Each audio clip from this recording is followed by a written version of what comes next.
Bom, hoje, dando sequência aí à nossa série Uns aos Outros, nós vamos falar sobre perdoar. E o texto que a gente vai usar para essa ministração, para essa palavra, é o texto de Colossenses 3, de 1 a 13. Diz assim: Portanto, já que vocês ressuscitaram com Cristo, procurem as coisas que são do alto, onde Cristo está assentado à direita de Deus. Mantenham o pensamento nas coisas do alto, e não nas coisas terrenas. Pois vocês morreram e agora sua vida está escondida com Cristo em Deus. Quando Cristo, que é a sua vida, for manifestado, então vocês também serão manifestados com Ele em glória. Assim façam morrer tudo o que pertence à natureza terrena de vocês: imoralidade sexual, impureza, paixão, desejos maus e a ganância, que é a idolatria. É por causa dessas coisas que vem a ira de Deus sobre os que vivem na desobediência, as quais vocês praticaram no passado quando costumavam viver nelas. Mas agora abandonem todas estas coisas: ira, indignação, maldade, maledicência e linguagem indecente no falar. Não mintam uns aos outros, visto que vocês já se despiram do velho homem com suas práticas, e se revestiram do novo, o qual está sendo renovado em conhecimento à imagem do seu Criador. Nessa nova vida já não há diferença entre grego e judeu, circunciso e incircunciso, bárbaro e cita, escravo e livre, mas Cristo é tudo e está em todos. Portanto, como povo escolhido de Deus, santo e amado, revistam-se de profunda compaixão, bondade, humildade, mansidão e paciência. Suportem-se uns aos outros e perdoem as queixas que tiverem uns contra os outros. Perdoem como o Senhor lhes perdoou. Amém? O foco hoje está nesse versículo 13. Suportem-se uns aos outros e perdoem as queixas que tiverem uns contra os outros. Perdoem como o Senhor lhes perdoou. A gente está lendo um texto aí que foi escrito lá por volta dos anos 60 depois de Cristo. O que estava acontecendo naquele período e por que Paulo escreveu essa carta com esse tipo de assunto? Bom, o contexto daquela igreja, da igreja de Colossos, era o seguinte: os cristãos estavam sofrendo a influência de falsos ensinos, que era uma mistura de filosofia grega com o judaísmo. Era uma coisa meio mística, assim, coisas ocultas, misturada com o judaísmo. Então havia toda aquela questão das leis, que tinha que guardar as datas, tinha que seguir certos rituais, havia a questão da circuncisão, inclusive, com a filosofia que estava adentrando dentro da igreja, e as pessoas já ficavam confusas. Dentro aí da carta de Colossenses havia uma questão de culto aos anjos, então tinha coisas meio esquisitas assim rolando. Então Paulo escreveu essa carta para que aqueles irmãos permanecessem firmes na verdade de que Deus já os havia aceitado em Cristo. Então essas coisas, aquelas coisas de guardar a data, de seguir determinados rituais, não era mais necessário, porque aquelas pessoas já haviam sido salvas por Cristo, elas já estavam em Cristo, então em Cristo elas já tinham a sua própria liberdade. Então o apóstolo, ele queria encorajar aqueles irmãos a viver uma vida diária de permanência com Cristo e a deixar de lado os falsos ensinos. Então, para isso, Paulo propôs diversas ações práticas que nascem e são desenvolvidas na dependência de Cristo. Tá, mas isso é o que acontecia lá em Colossos. Será que isso tem a ver com a gente hoje? Bom, algumas semelhanças que a gente pode trazer para os nossos dias. Existem falsos ensinamentos dentro das igrejas brasileiras? Com certeza, a gente conhece aí inúmeras igrejas que têm diversos ensinamentos duvidosos por aí. E perdeu-se aquilo que é de fato essencial, ou seja, a dependência de Cristo, a própria palavra de salvação que há em Cristo, e o desejo de ser parecido com Ele. O que impera hoje é o individualismo, é a questão de você desejar, você alcançar seus sonhos, você usar Deus como garçom para alcançar os seus objetivos, ao invés de você ter um caráter moldado para ser parecido com Cristo, e assim você ser servo, você servir as pessoas, você de fato amar uns aos outros, como a gente já tem estudado, já tem visto aqui nos outros cultos. Então a gente vê que existe uma semelhança da igreja de Colossenses, da igreja dos Colossos, com a nossa igreja atual. Mas agora vamos aí para o texto propriamente dito. Como eu falei, a gente vai focar aí no texto de Colossenses 3,13, porque o nosso tema hoje é sobre perdão. Mas Paulo ele não começa falando sobre perdão. Ele começa falando da seguinte forma: suportem-se uns aos outros e perdoem as queixas que tiverem uns contra os outros. Perdoem como o Senhor lhes perdoou. Então a primeira coisa que Paulo vai falar aí é sobre suportar. E o que é esse suportar? Bom, eu trouxe 3 aqui significados do que pode significar esse suportar. E a gente vai ver no decorrer aqui da administração o que Paulo quis dizer, na verdade, sobre suportar. Alguns significados de suportar. Ter sobre ou contra si algo e não ceder, aguentar, resistir, ser capaz de segurar ou carregar, tolerar ou sofrer pacientemente, aturar.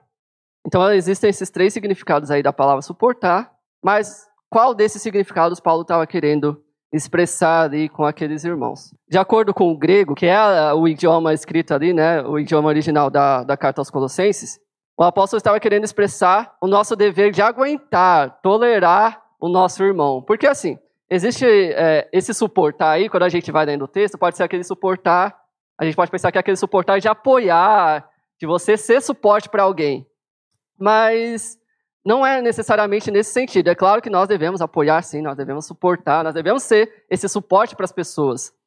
Mas Paulo está falando de aguentar mesmo, que você aguentar aquela pessoa chata, que às vezes você não gosta, aquela pessoa desagradável, aquela pessoa que fala, não vou com a cara. É nesse sentido mesmo.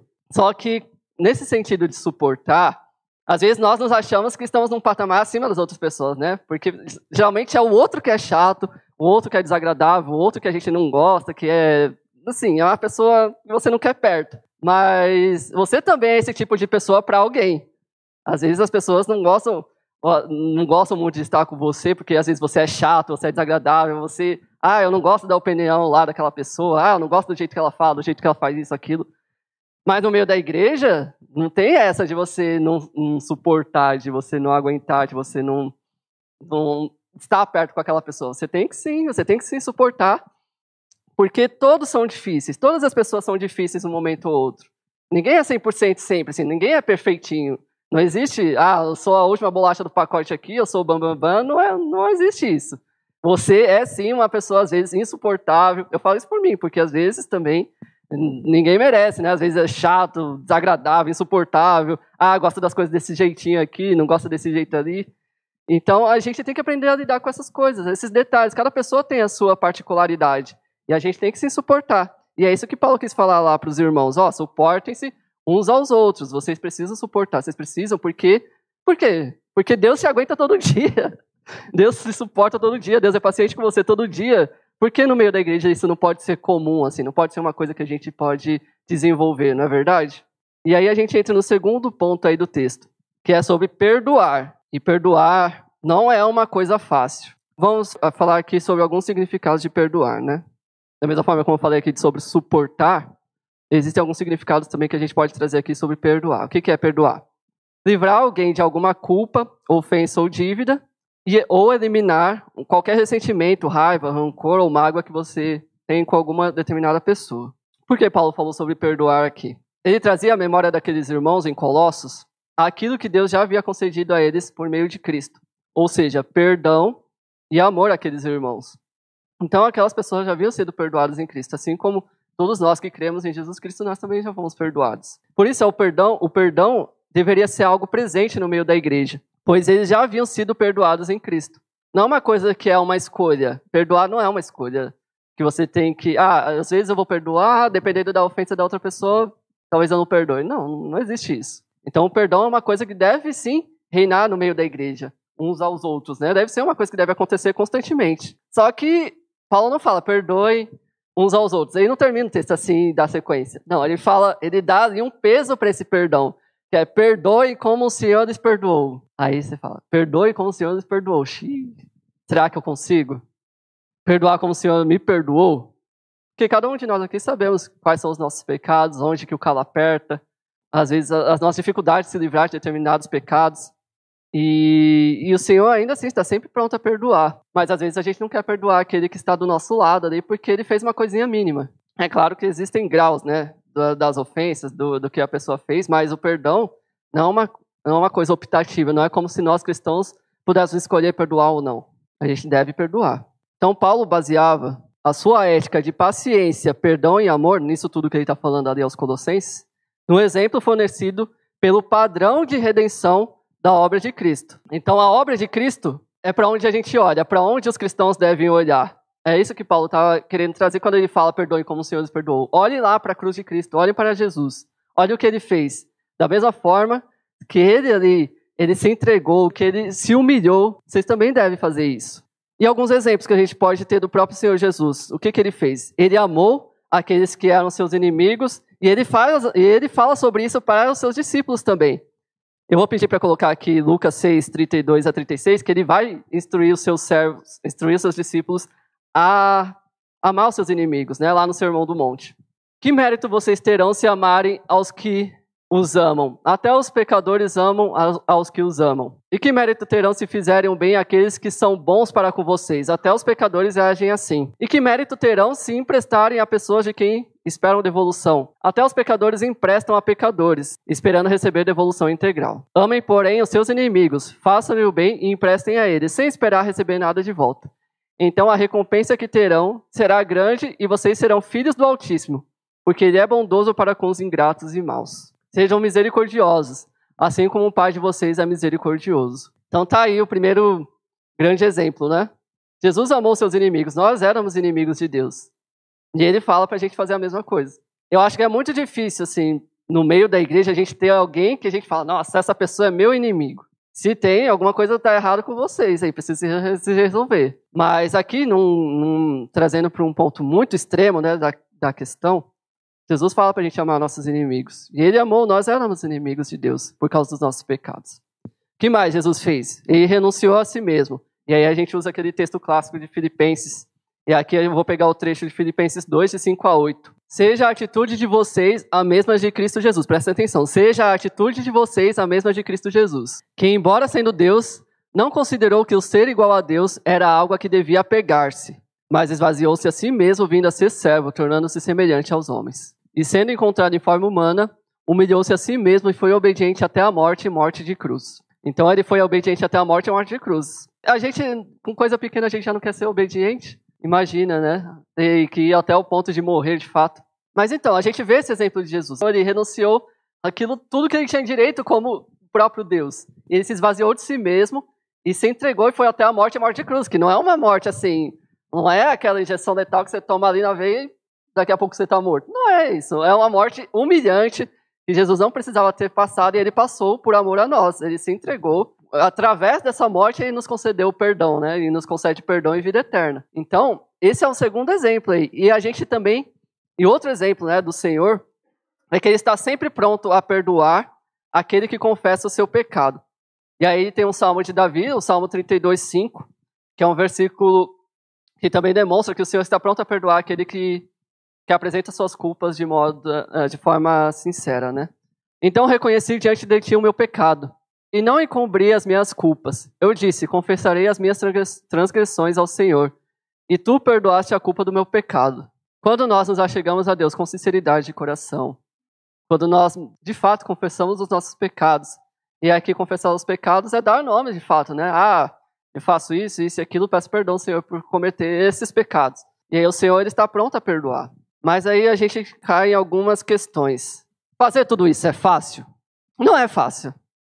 Não é fácil. Nós sabemos, nós somos pessoas difíceis, tanto para perdoar, quanto para pedir perdão para alguém, né? Queremos fazer essas coisas, assim como Jesus fez? De ele se renunciar, Jesus não tinha orgulho, né? O orgulho é coisa nossa, de pecado. Mas Jesus não tinha orgulho. Jesus é o próprio Deus, ele é o próprio Deus. E ele fez tudo isso por amor a nós. Então, por que a gente não pode engolir o nosso orgulho e ir até o nosso irmão, reconhecer o nosso erro, reconhecer o nosso pecado, pedir perdão e fazer tudo isso, ou perdoar aquela pessoa que chega até nós e reconhece o seu erro? Tudo isso é nosso dever? Com certeza é. Ser parecido com Cristo é o nosso dever, não é uma opção. Nós que somos cristãos, que reconhecemos o nosso pecado e já pertencemos a Cristo, o nosso dever é ser como Cristo. Nosso alvo é Jesus. Queremos ter nosso caráter como o de Jesus. Por isso, o perdão deve ser algo que constantemente sejamos dispostos a fazer. Começando no nosso círculo mais próximo, ou seja, com aqueles que estão dentro da nossa casa, nossos cônjuges, nossos filhos, nossos pais. Com nossos irmãos em Cristo, uns aos outros, devemos estar sempre dispostos a perdoar, com nossos amigos e com qualquer outra pessoa que nós tenhamos, né? Que nós tenhamos recebido ofensas ou que nós tenhamos ofendido. Beleza. Nós vimos aqui já 2 pontos. A gente viu o primeiro ponto, que Paulo fala sobre suportar, e a gente viu sobre perdoar, e o perdoar como o Senhor perdoou. Mas o que o próprio Senhor Jesus fala sobre perdão? E aí eu vou usar o texto de Mateus 18, do 21 ao 35. Aqui o Senhor Jesus ele vai entrar numa parábola, ele vai trazer uma parábola que é a parábola do credor incompassível. Mas antes de entrar na parábola, Pedro vai até o Senhor Jesus, relendo o texto ali, ele faz a seguinte pergunta. Senhor, quantas vezes deverei perdoar meu irmão quando ele pecar contra mim? Até 7 vezes? Jesus respondeu, eu digo a você, não até 7, mas até 70 vezes 7. Por isso o reino dos céus é como um rei que desejava acertar contas com seus servos. Quando começou o acerto, foi trazido à sua presença um que lhe devia uma enorme quantidade de prata. Como não tinha condições de pagar, o Senhor ordenou que ele, sua mulher, seus filhos e tudo o que ele possuía fossem vendidos para pagar a dívida. O servo prostrou-se diante dele. Ele implorou, tem paciência comigo, e eu te pagarei tudo. O senhor daquele servo teve compaixão dele, cancelou a dívida e o deixou ir. Mas quando aquele servo saiu, encontrou um de seus conservos, que lhe devia 100 denários. Agarrou-o e começou a sufocá-lo, dizendo, pague-me o que deve. Então o seu conservo caiu de joelhos e implorou-lhe, tenha paciência comigo e eu pagarei a você. Mas ele não quis. Antes, saiu e mandou lançá-lo na prisão, até que pagasse a dívida. Quando os outros servos companheiros dele viram o que havia acontecido, ficaram muito tristes e foram contar ao seu senhor tudo o que havia acontecido. Então o senhor chamou o servo e disse, servo mau, cancelei toda a sua dívida porque você me implorou. Você não devia ter tido misericórdia do seu conservo como eu tive de você? Irado, seu senhor o entregou aos torturadores, até que pagasse tudo o que devia. Assim também fará meu Pai Celestial a vocês, se cada um de vocês não perdoar de coração a seu irmão. Esse final aí é pesado, né? A gente se esquece disso. Se eu não perdoar, tá tranquilo, porque Deus continua me perdoando. Não é por aí. Mas vamos trazer aqui alguns pontos desse texto. O Senhor Jesus começa falando ali de perdoar 70 vezes 7. Isso significa que se a pessoa falhar com você 490 vezes, você vai perdoar 490 vezes. É isso? Não é isso, porque se ela falhar 491 vezes, você vai perdoar do mesmo jeito. Jesus não está falando ali no sentido literal. Todas as vezes que aquela pessoa cometer alguma ofensa contra você, você deve perdoar. E aí ele traz essa parábola do credor incompassível. Quando ele, ali no começo do texto, ele fala grande quantia, que ele devia uma grande quantia ao seu senhor, ele está falando de uma quantia muito grande mesmo, que era de 10 mil talentos. Só para vocês terem uma ideia, 10 mil talentos, vou fazer aqui uma proporção. 10 mil talentos, um denário é um dia de trabalho. No final, depois que o outro servo lá estava devendo 100 denários, então, um denário é um dia de trabalho. Então, 100 denários, 100 dias de trabalho. Um talento equivalia a 6 mil dias de trabalho. Então, ele estava devendo 10 mil talentos. 10 mil talentos igual a 60 milhões de dias de trabalho ou 60 milhões de denários. Então, ele devia tudo isso.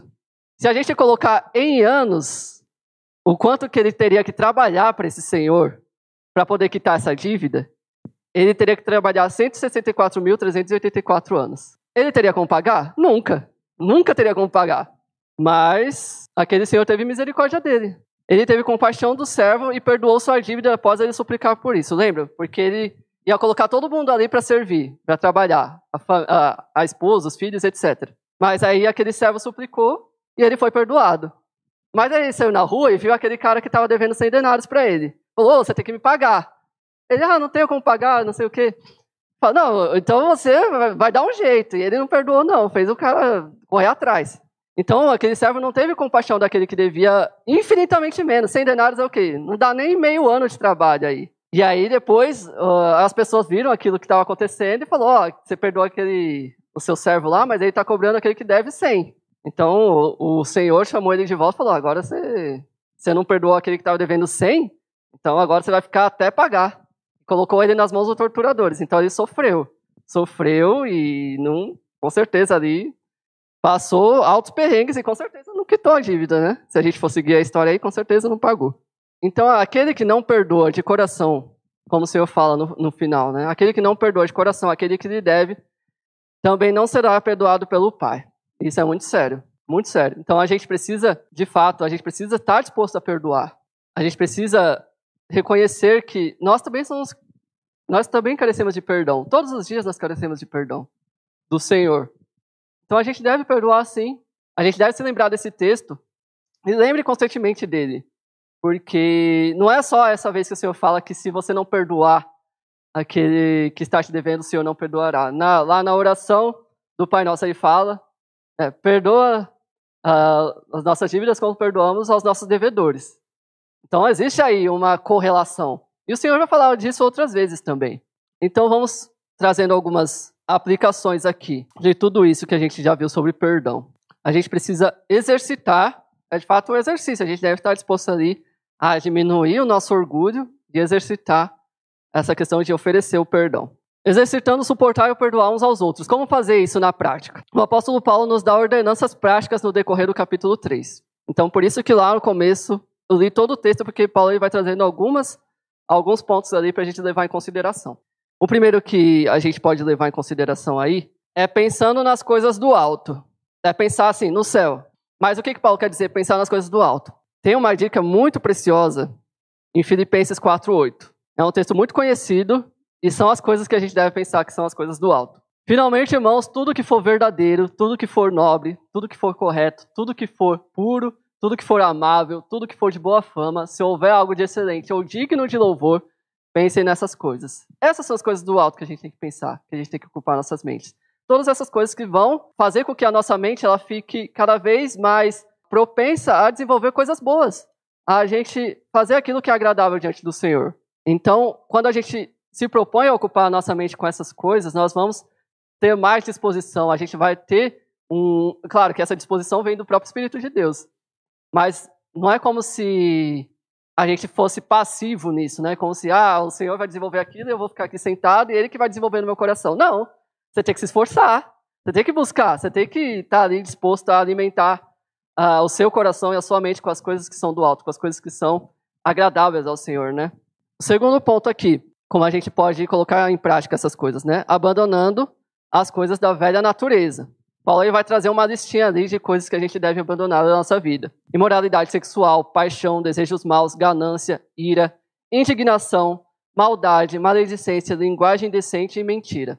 Ele trouxe essa lista aí, mas você pode encaixar um pecado aí que você tem dificuldade de lidar e colocar nessa lista aqui. É uma coisa que você precisa abandonar. Porque você abandonando, você vai dando vazão ao seu coração e na sua vida para coisas que são agradáveis ao Senhor. Então, essas coisas nós devemos abandonar das nossas vidas, né? O pecado, falando de modo geral, o pecado das nossas vidas. E outra coisa é enchendo as nossas vidas de compaixão, bondade, humildade, mansidão e paciência. E aí existe aquela questão de a gente orar ao Senhor pedindo paciência. Você acha que a sua vida vai ser tranquila? Não. Aí que vai começar a dificultar as coisas, aí que você vai ter que lidar com coisa que é difícil mesmo. E aí que você vai exercitar a paciência, você vai exercitar a mansidão. Aquela pessoa, ela te irritou, E aí você ali precisa exercitar a paciência, a mansidão. Você não vai falar de uma vez com ela, você vai esperar as coisas esfriarem, e aí depois você vai conversar com a pessoa. Se ela te irritou, fala, isso aqui me irritou, isso aqui me incomodou, etc. Mas não espere isso virar uma bomba e você soltar a bomba na pessoa, que aí o negócio desanda. Então a gente precisa alimentar essas coisas, com compaixão, bondade, humildade, a gente precisa se revestir dessas coisas. E como a gente faz isso? Como que a gente se reveste dessas coisas? Eu tenho dificuldade de lidar com algumas coisas na minha vida, eu fico irritado de uma forma muito fácil, eu não sou manso com as pessoas, eu grito com as pessoas, eu falo alto, eu não consigo. Gente, aí a gente precisa da ajuda do Senhor, obviamente, né? Mas a gente está aqui como igreja para ajudar uns aos outros. Então a gente tem a liberdade de chegar numa pessoa aqui da nossa igreja, a gente tem a liberdade de chegar no irmão e falar, tenho dificuldade com essa questão, com esse pecado em meu coração, o que eu posso fazer para melhorar isso? Aí você vai receber umas instruções, de acordo com a palavra de Deus. Eu aqui, nossos irmãos, a Thalita, o Luiz, a Rosália, a Débora, qualquer pessoa, o Fernando, enfim, qualquer pessoa. Você pode se chegar, você pode perguntar, você pode conversar, porque nós estamos aqui justamente para servir uns aos outros, para abençoar uns aos outros. Uma última coisa, deve haver perdão entre nós, pois é assim que o Pai também nos perdoará. Então, se você não perdoa, o Pai não perdoa. É isso. Vamos lembrar sempre disso. A gente precisa oferecer perdão para que nós também sejamos perdoados. Quando não perdoamos alguém, o Pai também não nos perdoará. E mais uma palavra do Senhor Jesus aqui, lá em Marcos 11, 25 e 26. E quando estiverem orando, se tiverem alguma coisa contra alguém, perdoem-no, para que também o Pai Celestial perdoe os seus pecados. Mas se vocês não perdoarem, também o seu Pai, que está nos céus, não perdoará os seus pecados. Então, olha que interessante uma metodologia que o Senhor Jesus aplica aí. Você está orando, você lembrou, puxa, eu tenho que pedir perdão para aquela pessoa lá. Vai lá. Hoje a gente tem aí o WhatsApp, você pode mandar uma mensagem. Às vezes a pessoa não é tanto de ligar, né? Então, mas se você quiser ligar, ótimo, pode ligar também. No WhatsApp, pelo menos, se a pessoa não puder atender, ela vai ver depois. Então vai lá, peça perdão. Procure e-mails, né, de se relacionar com aquela pessoa, de você falar com ela e de pedir perdão a ela. Ou de perdoá-la, né, também, se for o caso. Então, algumas considerações aqui. Os crentes devem ter, nós crentes, né? Devemos ter a mesma mente ou atitude que a de Cristo ao lidar com os outros. Então, o nosso alvo é Cristo e o nosso padrão é Cristo. Então, a gente deve viver nossas vidas de acordo com aquilo que Cristo viveu, com aquilo que já está ali escrito na Bíblia, com aquilo que Ele deixou para nós, da forma como devemos viver. Então, o nosso padrão é Cristo. Eu e você somos pessoas que precisamos do perdão do Senhor todos os dias. E Ele estará sempre pronto a nos perdoar. Porém, precisamos ser bondosos, pacientes, misericordiosos e amorosos com aqueles que nos ofenderam e conceder a eles o perdão. Caso contrário, o Senhor não demonstrará a mesma benevolência conosco. Você precisa perdoar alguém hoje? Enquanto eu estava falando aqui, você lembrou de alguém? Não deixe a oportunidade passar. Vá até ela e conceda-lhe o perdão. Dê o primeiro passo, mesmo que você tenha sido o lado ofendido, porque a gente tem dessas, né? Eu fui ofendido, aquela pessoa que tem que vir a mim pedir perdão. Não. Você vai até a pessoa e fala, você fez isso, isso e aquilo, mas por causa dessas coisas eu resolvo te perdoar. Vamos continuar aqui nosso relacionamento? Vamos seguir em frente e deixar essas coisas para trás? Então dê esse primeiro passo. Dê esse primeiro passo porque assim você demonstra de fato a quem você pertence e de fato você demonstra que você tem o caráter de Cristo, de conceder o perdão a alguém. Do outro lado, você precisa do perdão de alguém? Você lembrou aí que você ofendeu alguém, que você está em dívida com alguma pessoa? Reconheça o seu erro, engole o orgulho lá, vá até a pessoa, fala, eu sei que eu fiz isso com você, eu sei que eu pequei contra você, eu te ofendi, eu fiz isso com você, me perdoa. Vá até essa pessoa e peça o perdão. Hoje é uma oportunidade aí, hoje você pode ir até essa pessoa. Se a pessoa está aqui ainda, melhor ainda, vá até essa pessoa. Não precisa ficar assim exposto, chama ela no cantinho ali, vai, conversa e resolva. Reconheça o seu erro, vá até a pessoa e peça-lhe o perdão. Cumpra o seu papel, mesmo que a pessoa ofendida não esteja disposta a te perdoar nesse momento. Então dê esse passo. Às vezes a pessoa do outro lado não vai querer te perdoar pelo que você fez, mas o seu dever é reconhecer o seu erro e pedir perdão. Esse é o nosso papel, porque assim nós demonstramos que somos parecidos com Cristo. E assim cumprimos o nosso papel enquanto cristãos. Amém? Bom, bem objetivo, falar sobre perdão não é fácil porque nós somos difíceis, nós somos pessoas difíceis. Mas com a ajuda do Senhor nós conseguimos aí perdoar uns aos outros e viver de fato como o Senhor deseja que vivamos. Amém?